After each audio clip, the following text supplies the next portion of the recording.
आज की short analysis में हम डिस्कस करेंगे स्पोर्ट किंग इंडिया स्टॉक के ऊपर।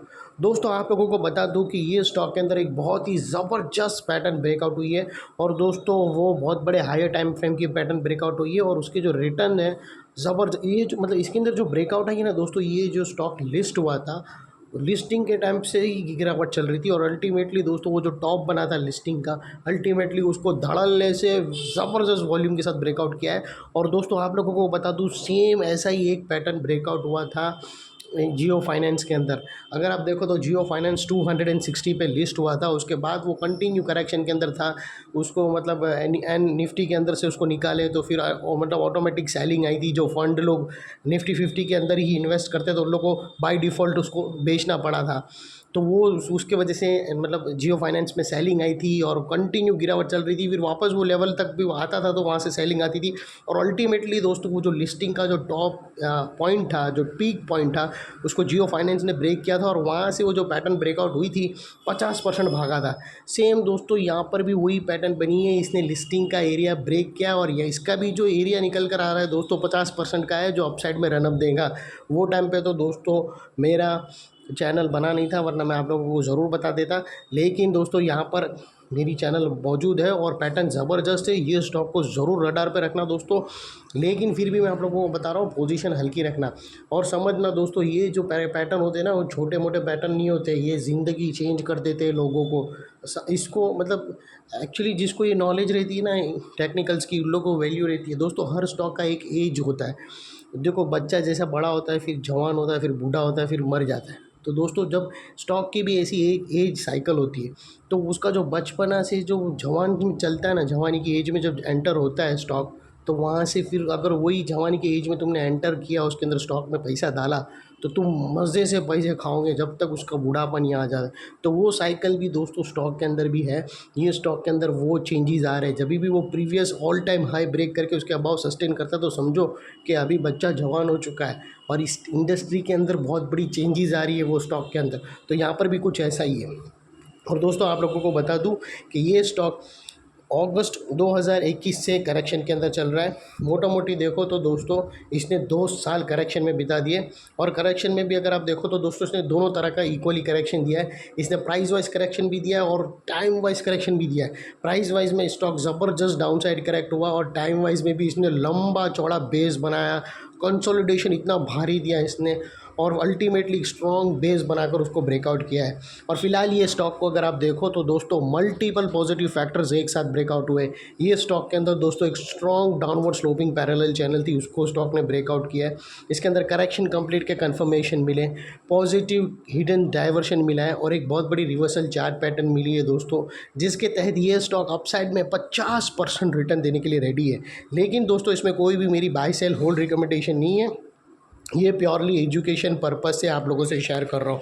फ्रेंड्स आप लोग देख सकते हो कि ये वो टॉप एरिया था जहाँ से करेक्शन का आगाज़ हुआ था और यहाँ से कुछ ऐसी downward sloping parallel channel stock के अंदर बनी और जब तक दोस्तों ये डाउनवर्ड स्लोपिंग पैरेलल चैनल में स्टॉक फंसा रहा, इसके अंदर back to back lower lows price wise correction होता गया।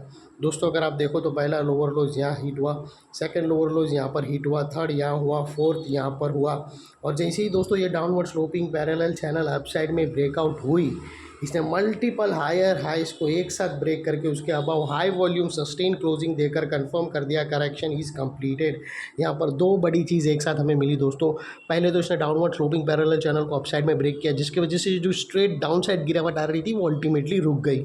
और सेकेंडली दोस्तों इसके अंदर जो back to back lower lows hit हो रहे थे वो सीक्वेंस स्टॉप होकर इसके अगेंस्ट में फर्स्ट हायर हाइज रजिस्टर्ड हुआ, जो उसने ऑल टाइम हाई को ब्रेक किया और जो कंफर्म करता है कि स्टॉक के अंदर करेक्शन कंप्लीट हो चुकी है। यहाँ पर बॉटम लग गई है और ट्रेंडिंग मार्केट का पहला कदम स्टॉक ने रख दिया है ऑल टाइम हाई तोड़कर।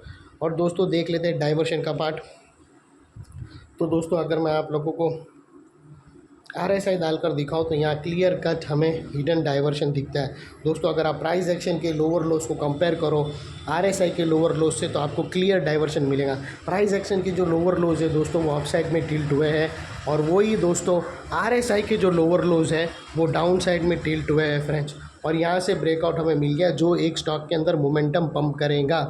और सेकेंडली दोस्तों बात कर लेते हैं चार्ट पैटर्न की तो दोस्तों जैसा मैंने कहा, यहाँ पे जो चार्ट पैटर्न मिली है वो ज़बरदस्त चार्ट पैटर्न मिली है दोस्तों। आप लोग देख सकते हो यहाँ पर जो मिली है वो राउंडिंग बॉटम मिली है दोस्तों। और ये जो पैटर्न ब्रेकआउट हुई है, 10 मिनट,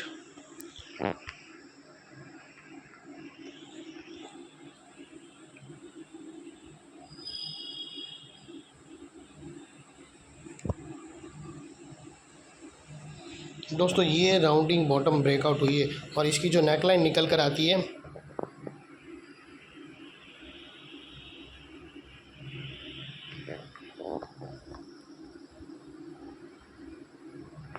इसकी जो नेकलाइन निकल के आती है समवेयर अराउंड 1129 के आसपास। और दोस्तों ये जो इनसाइड रेंज है ये नेकलाइन के अंदर, ये कोई छोटा मोटा रेंज नहीं है दोस्तों, ये 50% की रेंज है जो ऑलमोस्ट यहाँ से जाके 50% अपसाइड में ब्रेक करेगा। मानो या ना मानो दोस्तों, स्पोर्ट किंग इंडस्ट्री की स्टॉक, ये स्पोर्ट किंग का जो स्टॉक है ना, उसकी इंडस्ट्री के अंदर बहुत बड़ी चेंजेस आ रही है, तभी जाके इसका मार्केट कैप और यहाँ से 50% बढ़ने वाला है। कुछ ऐसी चेंजेस आ रही है दोस्तों जो चार्ट बता रहा है। यही जगह पे दोस्तों चार्ट वही है कि हमें पहले से एडवांस में बता देता है। तो यहाँ से दोस्तों अगर आप देखो तो अनदर 50% अपसाइड होता है और वो तकरीबन 1650 के आसपास आता है टारगेट्स स्टॉक का, जो तकरीबन 50% के आसपास है। और सेकेंडली दोस्तों यहाँ पर दोस्तों थोड़ा सा स्टॉप लॉस का समझ लो, क्योंकि दोस्तों ये जो चार्ट पैटर्न है ये बहुत बड़ी चार्ट पैटर्न है। ये जो उसने ब्रेकआउट किया है वो हायर टाइम फ्रेम का, वीकली टाइम फ्रेम का ब्रेकआउट किया है, तो वो लिहाज से दोस्तों स्टॉप लॉस भी आएगा, वो वीकली टाइम फ्रेम का आएगा और बड़ा रहेगा। 50% का रिटर्न अगर आपको मिल रहा है तो 2% का स्टॉप लॉस नहीं आएगा। अगर 10% का रिटर्न रहता है तो 2% का स्टॉप लॉस रहता है। तो अगर 50% का है तो तुमको एटलीस्ट 15 से 20% का, 15 से 12% का तो स्टॉप लॉस मिनिमम आएगा ही, और वो भी वीकली क्लोजिंग के नीचे। तो दोस्तों आप लोगों को बता दूं, अगर आपको स्टॉप लॉस रखना हो तो ये जो फर्स्ट ब्रेकआउट कैंडल जो हमें मिली है उसके लो के नीचे क्लोजिंग बेसिस पे, वीकली क्लोजिंग बेसिस पे, यानी 1060 के नीचे अपने एडवाइज़र को पूछकर वीकली क्लोजिंग पे आप अपना स्टॉप लॉस रख सकते हो।